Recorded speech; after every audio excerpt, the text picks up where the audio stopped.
በቆዳ በሽታ በለምጽና በቁስል የተመቱ ሰዎችን በጠበሉና በእምነቱ የሚፈውስ ስምህን የጠራውን መታሰቢያህን ያደረገውን ስሙን በሕይወት መጽሐፍ እጽፍልሃለሁ ብሎ ጌታችን ቃል ኪዳን የሰጠው የታላቁ ጻድቅ የአቡነ ኪሮስ የወንድማቸው ልጅ የሆነ መናኔ መንግስት ሙሽራው ቅዱስ ገብረ ክርስቶስ ዛሬ ግንቦት 14 ቀን ከጫጉላ ቤት ወጥቶ ወደ ምናኔ የሄደበት ዓመታዊ ክብረ በዓሉ ነው።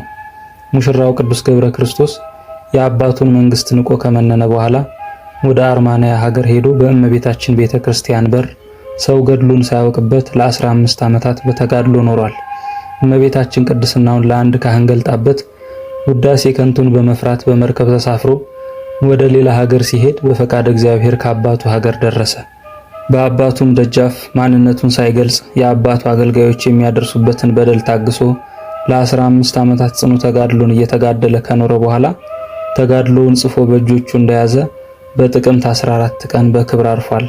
በመቃብሩም ላይ የብርሃን አምድ ወርዷል፣ ድውያንንም ፈውሷል።